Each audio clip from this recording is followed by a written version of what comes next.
100%. We're back, 950 Lounge Live, Saturday morning. Big shout to Soleil for coming up to the show. Yes. Josh, you got your little fantasy. You want to go? Do you want to go to the restroom and take care of yourself? I know I'm nasty. I don't care. I'm playing, brother. Now we come with a conscious brother now. You go from ratchet to helpful. Nah, Soleil ain't ratchet. No, you on that ratchet statement. I stay ratchet. Yeah. Your hands are sticky, man. Your hands are sticky. But big shout to her and all the adventures she's doing. We keep this superstar show going. This brother here is no stranger to the mic. I actually have a story about this brother. Big shout out to Raina. Yes. Let It Rain Radio. I had the pleasure of doing a round table, about a month ago, right? Mm-hmm. And I happened to meet this brother here, and we chopped up on some things, and I told him I had to get him up on Saturday morning, and he was so gracious to come up. Ladies and gentlemen, from the young executive 365 hip hop, Mr. Carl Michael. Welcome to the show. Yes. It's good to be here. I have to say, you did bring books. I appreciate that. But I don't have any hair, so hats is always appreciated. No got those. T-shirts. I'm gonna bring those for you. Don't worry. Accessories are always welcomed. But what's going on, sir? How's Everything things with is you, amazing, man. God is so good, man. So I can't complain at all. I hear you. I obviously, as we do due diligence, being journalists, I like to use that terminology. You got a lot going on, and I think what you represent, a young man from Haiti, millennial, from the standpoint of like being able to say, hey, you know what, I'm representing myself in a way that, you have to respect me as a professional. Mm-hmm. Talk about that from that standpoint, just the growth of, being a young guy, not from here, having to adapt to that aspect, and then obviously you have to adapt to all the nonsense you go through as a black man in America. Talk about that for us, man. It's been crazy. It's been one crazy ride for me. Born in Port-au-Prince, Haiti, raised in Stamford, Connecticut. I spent a lot of my time in Queens, New York, so I got a little bit of everything. But the crazy thing for me is I was blessed to have both parents in my life, right? Growing up, but coming straight from Haiti, you're gonna be in the hood. It's just gonna happen that way. And they were working 2 and sometimes 3 jobs to support us, but they were still struggling. Right. But you could look up the street and see the guy on the corner with everything that you desire: the cars, the money, the clothes, the girls. Yeah. And that was the lifestyle I was more attracted to than the one that my parents were living. Yeah. So the street hustler was something that initially being new to this country in this situation, wow, that's what I want to. Yeah, when your family's struggling and you see him living comfortably, nice car, the clothes, automatically the jewelry, you want that. Yeah. You want that, and people, kids to this day are still impressed by that. But the problem is with that is that you see all the outside things. You don't know what's going on in the inside. Negative. See, in your life, you saw the inside and the outside, which is different because we all seen them. Those dealers, those hustlers driving those nice cars, and we all, I want that.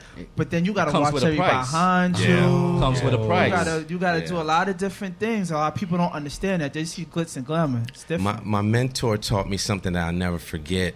He said, Carl, don't be so enticed by the cheese that you fall for the trap. It is. So that goes along with exactly what you were saying. It's a lot of glitz and glamour. There's a lot of people that do a lot of things for money, but it's not worth it. It's a positive and negative to everything. I think a lot of times we just see the outside, so we automatically think of the positive, but we never expect the negative to happen. Exactly. It's funny you say that story because when I was in college, I wrote a thesis.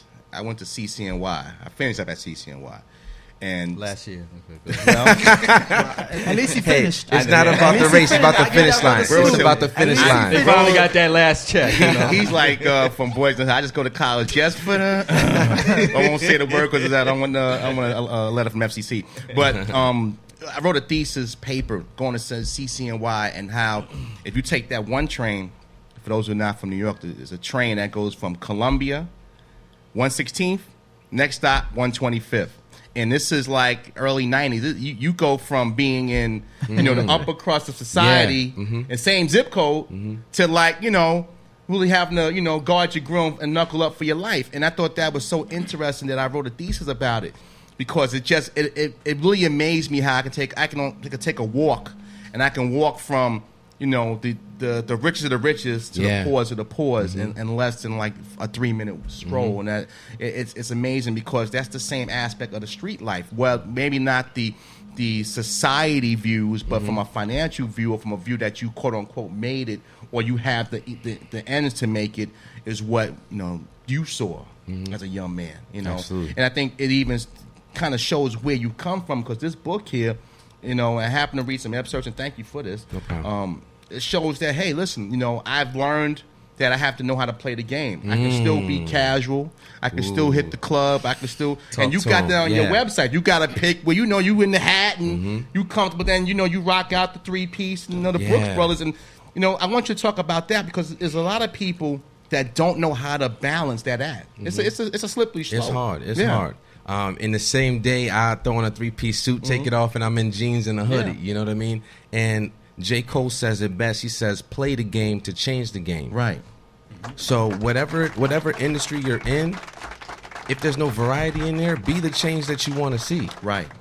So if you're sitting in a company and you're the only person of color there, you got to represent a lot more than just yourself. You got to be, Jackie Robinson style. You being looked at more than the next man because of your color. Exactly. So I wanted to kick down barriers and show the kids in the hood that there's more examples of success than what you see in your vicinity. Right. Because all I saw was the dude on the corner or the guy rapping on TV or the guy playing ball. Right. So in the hood, my mentality was, okay, I could sell drugs, I could play ball, or I could rap. Right. Those are my options. options. Cook rock. Yeah, so I wanted to show kids, especially on the cover. I'm in the 3-piece suit for a reason. Yeah. You could be in the 3-piece suit and still be hip hop. Yeah. You know, you can still be college educated and still be true to yourself. Right. You know, so you don't have to lose your authenticity. And that's all. When we say we're going to keep it real, we think that we got to be violent or we got to be real street. Keeping it real just means being authentic to yourself. Right. It doesn't matter what room I'm in. I'm very comfortable in my own skin. And that's the message that I want to portray. Because for a very long time, I was a big follower growing up. I saw the guys that were in the street. I'm not a street dude, but I wanted to be like them because that was the cool thing. But didn't realize that I was born to stand out, not fit in. Yeah. So be yourself. And the thing is that back in the days, you know, growing up, the street dude would tell you, don't do in this. my lane. Don't do I this. I mean, that was back in the days, you know. I mean, I grew up, you know, in the 70s and 80s. They would tell you, yo, do not go this lane because all this glitz. It ain't all it's cracked up to be. Darkness to it too, you know? Absolutely. Well, let's talk about the motivational quotes. I know when we first talked about getting you on the show, you hit me on Instagram. You said, give me a rapper and on the artist, favorite artist. And I said, all right, here, what the hell he's asking me about this? He wanted to say a newer artist? No, hear me out. Oh. So that's the problem. You don't listen. At least your coffee table will be even now, you know. But he said, throw an artist name out. Ask me about that. All right, here, I think I threw Prince. I think I threw somebody else out. Because that's when I think, That's too commercial. He wanted to he was, would you listen? Thank you. So he took 5 minutes. You can tell they're brothers, right? He can't. He don't get it.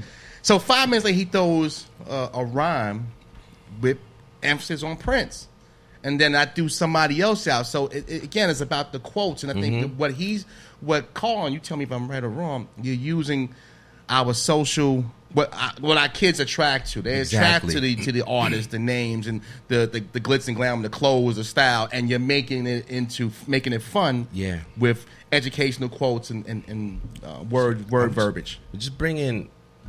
This book is making reading fun again for the kids, because where I'm from, I think it's 85% of the kids are reading below their grade level. Right. Over 85%. So what I wanted to do is take the positive quotes from their favorite hip-hop or R&B artists and add my motivation and daily affirmations to it. Definitely, because you got to, for you to get to the young people, you have to come on their lane. You got to speak their language. To get their minds. I think I even gave you through it all that day. I don't even. I think it might have been on Lord's. I think I might have said that. And I might just say that because he's here. Royalty.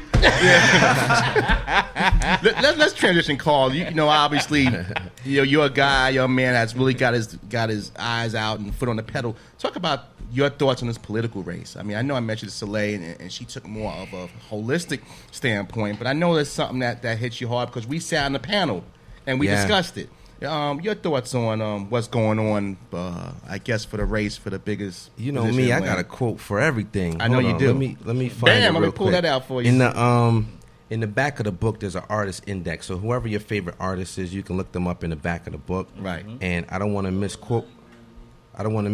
This brother, so I'm gonna say it verbatim. It said the brother Killer Mike says, "Vote in your local elections. Your local elections are more important than any presidential election that will ever be in your life because the local people affect you directly." Right. He says, "I donate time, I donate resources, so get involved in local politics, and you can change your community." So, despite what's going on in the political race right now, presidential-wise, it is nuts. Right. It's ridiculous.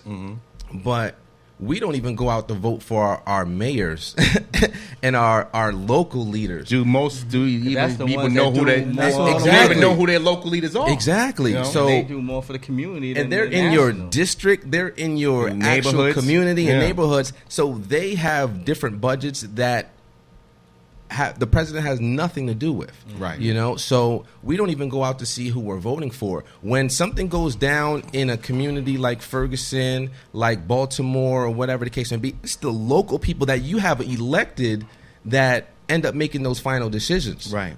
We're not going to indict these people.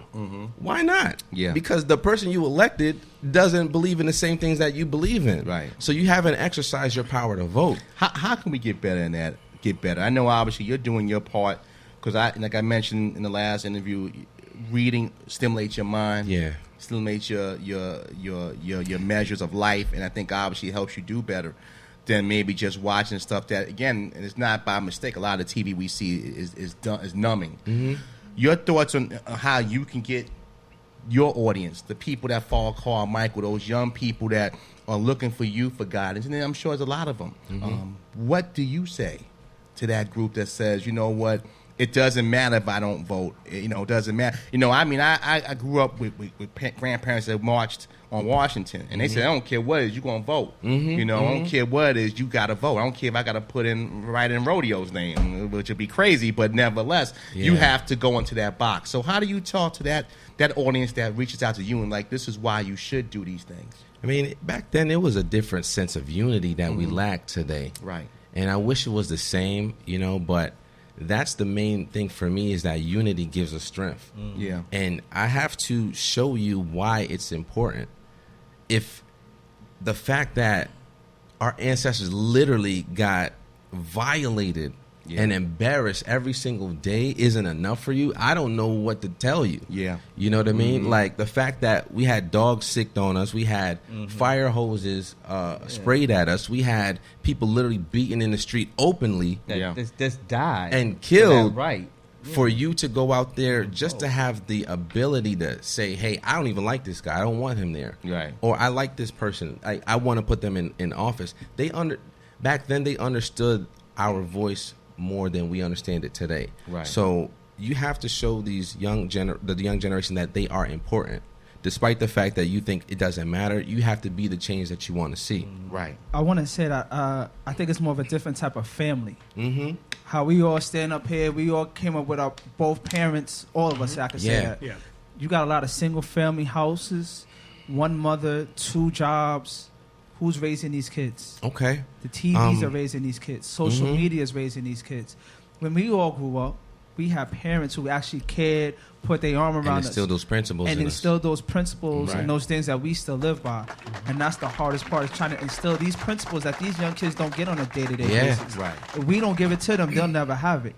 And that's probably the hardest part. Right. Yes, because remember, because it's the same way like how you're saying about it. Also, parents also always went into the parent-teacher school meeting. Oh, man. They was always in there. I mean, if you Yo. did something wrong, your parents is looking across you, it's like, yeah, when we get home, you're going to have a problem. I caught a few morning beatings because of parents. Yeah. Morning Man. beatings. Not even afternoon, morning Yeah, beatings. right there. Right there in the I- school, like in the hallway. What? I got so tired. I left Catholic school, man. nuns kept hitting on me. I was but the whole thing was is that you had the parents instilling education, the right, and also a lot of us also was into the church and everything else as well. And then there was just a lot of community.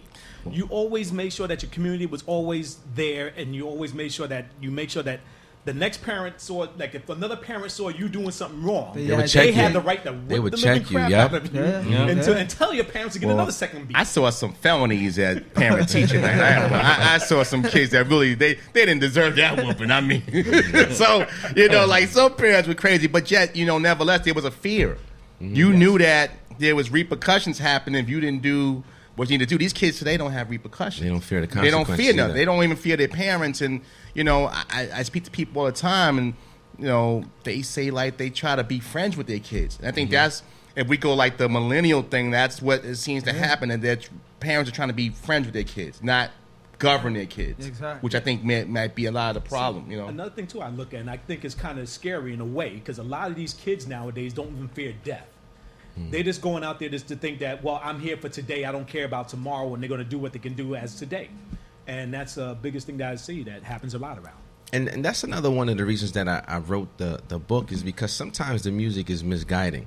Because we glorify the things. You turn on the radio right now, you're hearing sex, drugs, money, and violence. Same message over a different beat. Yeah, it's the same thing. So we glorify the things that are destructive. Right. So we want to be...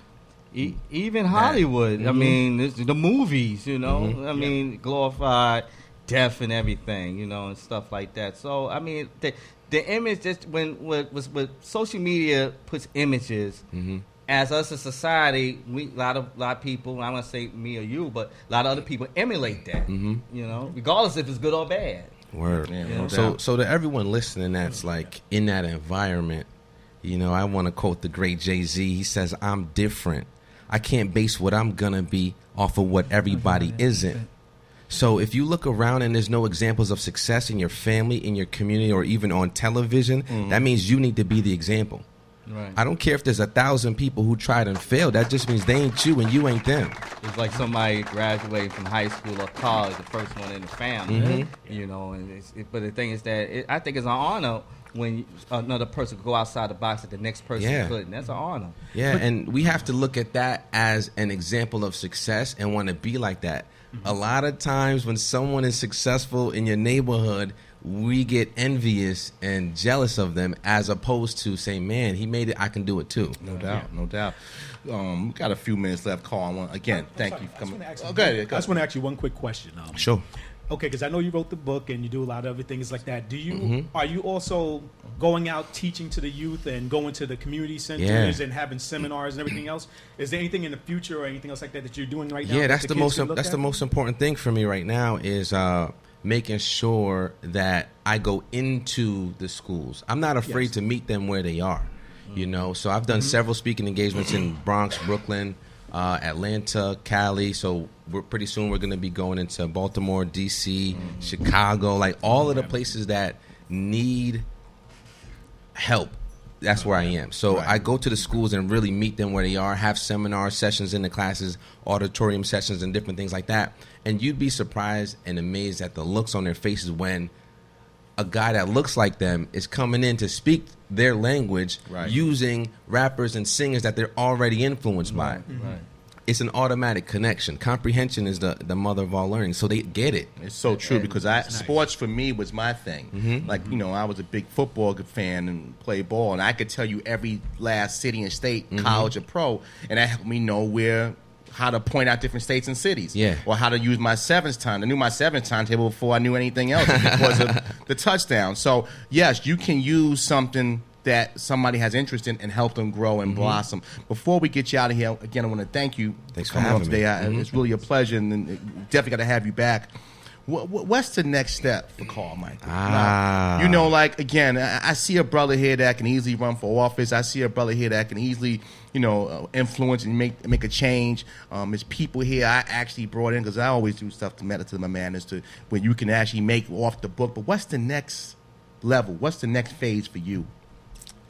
Strong moves are made in silence, bro. No, but I want just give me a little recipe. I don't need to know I don't gotta give me the whole. It ain't Thanksgiving. All right. Tile both right now, I'm already recognized as #1 Amazon bestseller. The next move right now is New York Times bestseller. Right. That puts you on another Like dimension, another level. platform. Like it's a whole nother level. So that's one of my biggest goals to achieve is New York Times bestseller. But I'm in the process of creating a workbook that goes along with the book, so that way instead of just reading the information, kids are actually interacting, setting their goals, like a curriculum. I can't even say like the word curriculum. I need the book. So same mama, same daddy. I need the book. I need the book.